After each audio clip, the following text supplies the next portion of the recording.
From Hollywood, it's time now for... Johnny Dollar. Andrew Cord, Johnny. Did you have a nice trip back here to Frisco? I slept most of the way. How's it going? Good and bad, Johnny. Good that we've got George Foley on trial for setting fire to the building. Bad that we haven't connected him to Bennett yet. And Bennett's the guy we want. Well, once you get a conviction on Foley, you can go after Bennett. A lot of expert testimony's been thrown around here, and the jury's been sleeping through most of it. Besides that, Foley's got one of the best defense men in the business, Jake Eggleston. Yeah, I've heard of him. He's pretty slick. He's going to make us lose this case, Johnny. Not if I can help it.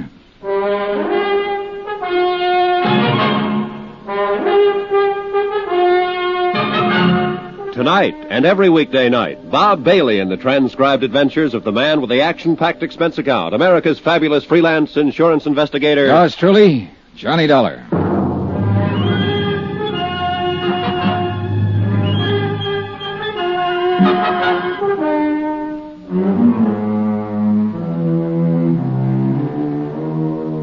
Expense account submitted by Special Investigator Johnny Dollar to the Four-State Fire Insurance Corporation, 4065 Spear Boulevard, Hartford, Connecticut. The following is an accounting of expenditures during my investigation of the Bennett matter. Expense account item 9, $124. Air transportation, Hartford back to San Francisco again, and the Bennett case, which I thought was finished with. I was at the Hall of Justice by 9:30. I met Andrew Cord outside of the Superior Court. This may be the last day of the trial, Johnny. Anything new since I talked to you on the phone, Andy? Well, I may be worrying for nothing, since Finley's handled it all pretty well for the state. He's one of the assistant DAs, but Foley's still holding on to a not guilty plea. Well, isn't that just coaching? Well, maybe. But you remember Foley didn't make any statement when we took him, and the police got nothing out of him at all. Foley had something like 28 arrests besides 2 convictions. He knew the ropes. Yeah. Well, that's okay here? Sure.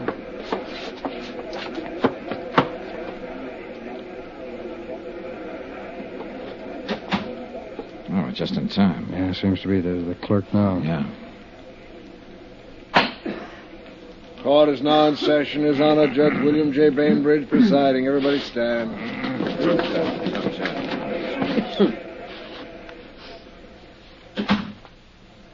Be seated. John Dollar. Hey. Well, I didn't think they'd call you first. No.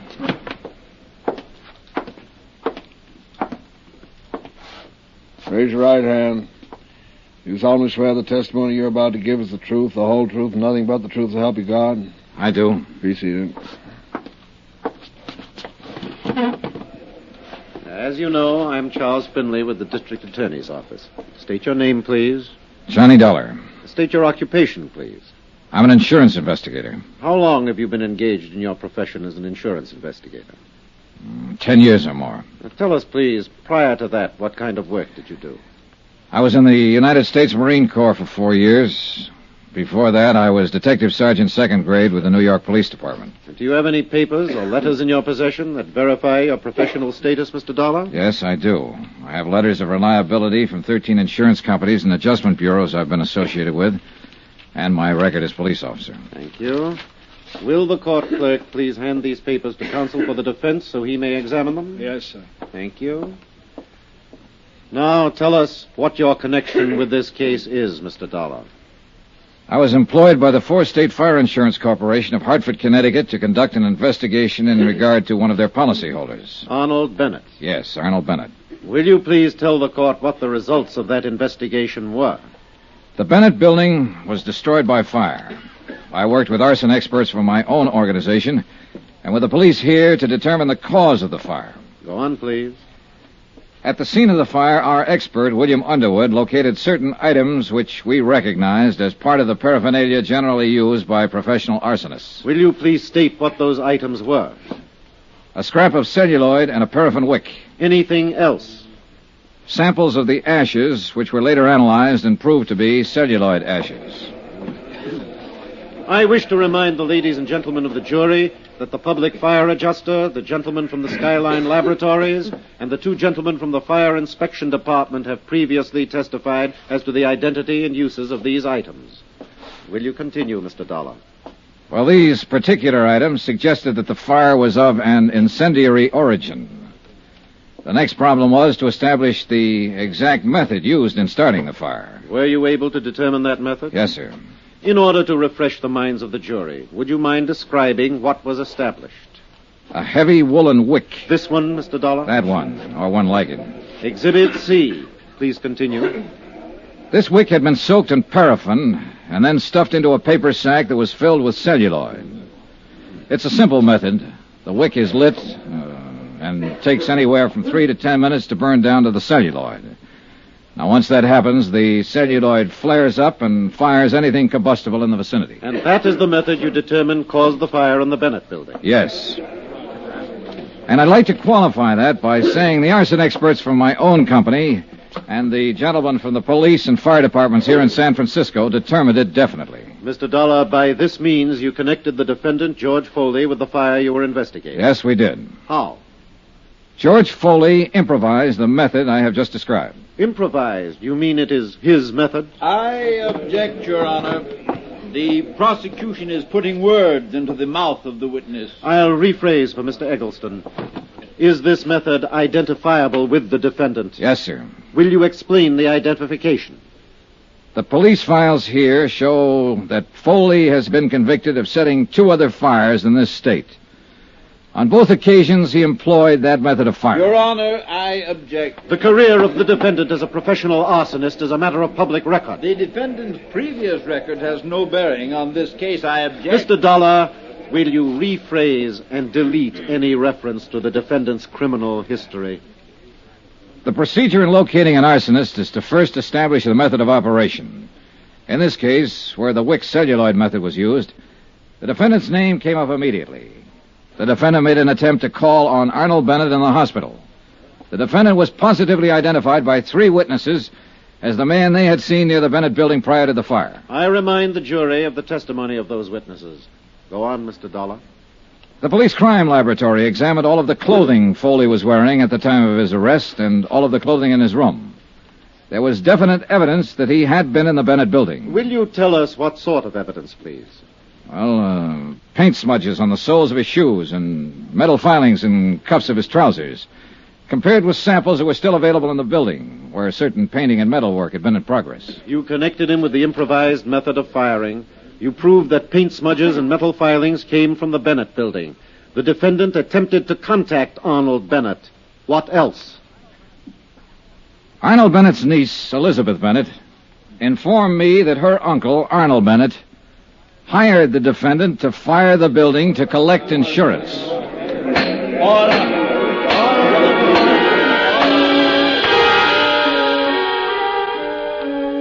I was on the stand all the rest of the morning. When Finley ended his questioning, he turned me over to defense counsel Eggleston. Eggleston contested every bit of established testimony and recommended that my remarks be stricken from the trial records. The summations came right after that, and then the case went to the jury. Expense account item 10, $3, lunch for Andrew Cord and myself. Foley has to be convicted or we'll be on the defense when Bennett's insurance claim comes to court. And we'll probably get stuck with it. Hey, while the jury's out, why don't I go over to the jail and talk with Foley? Well, what good would that do, John? Well, Foley must know they'll give him the works if he admits something He'll to us. admit nothing. He sits there in court like they were talking about someone else. Oh, Johnny, it's too late. Yeah, but if he did, you could go ahead and file criminal charges against Bennett. Beat him to the punch. Well, I'd like that. Oh, we get Foley and we've beaten Bennett, and I like that. The job of getting to a prisoner who's standing trial isn't an easy one, especially when he's under the surveillance of a smart defense attorney like Eggleston.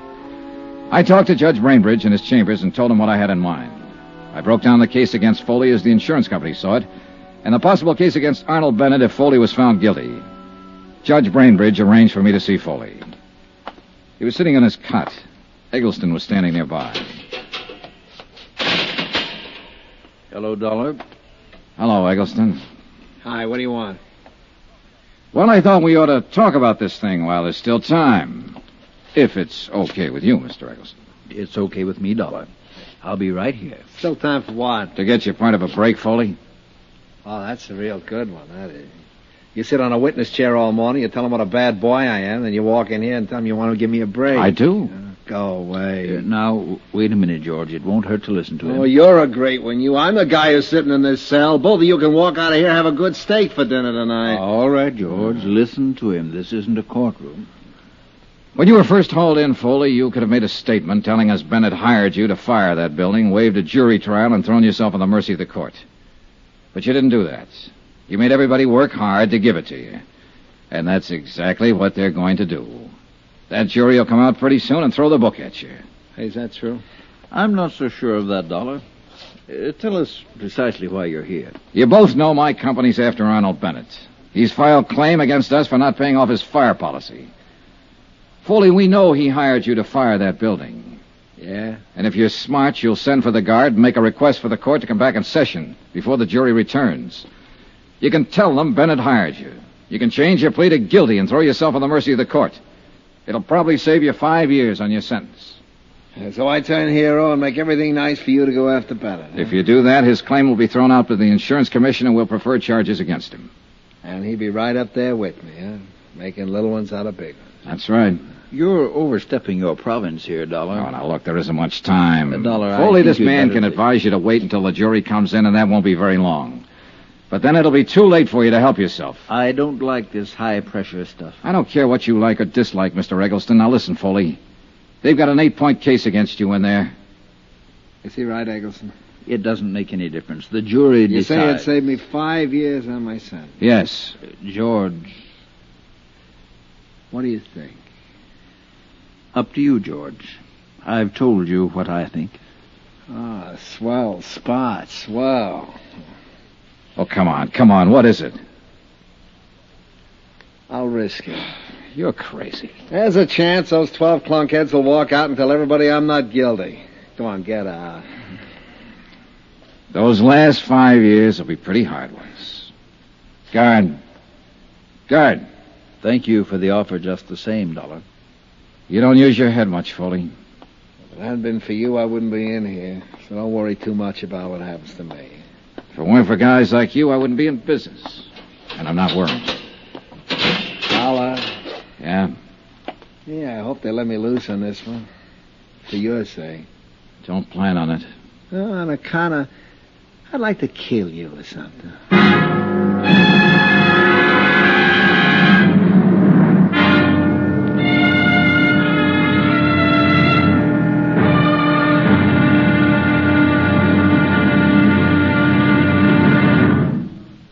Now, here's our star to tell you about the final intriguing episode of this week's story. Tomorrow, a verdict in and out of a courtroom.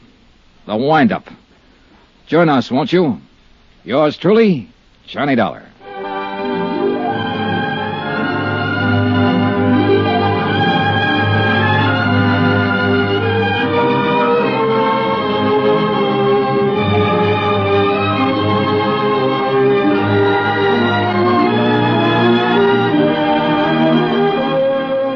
Yours truly, Johnny Dollar, starring Bob Bailey, is transcribed in Hollywood.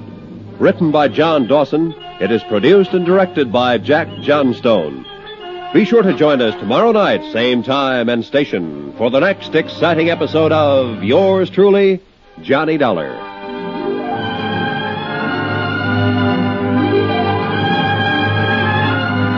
This is Roy Rowan speaking.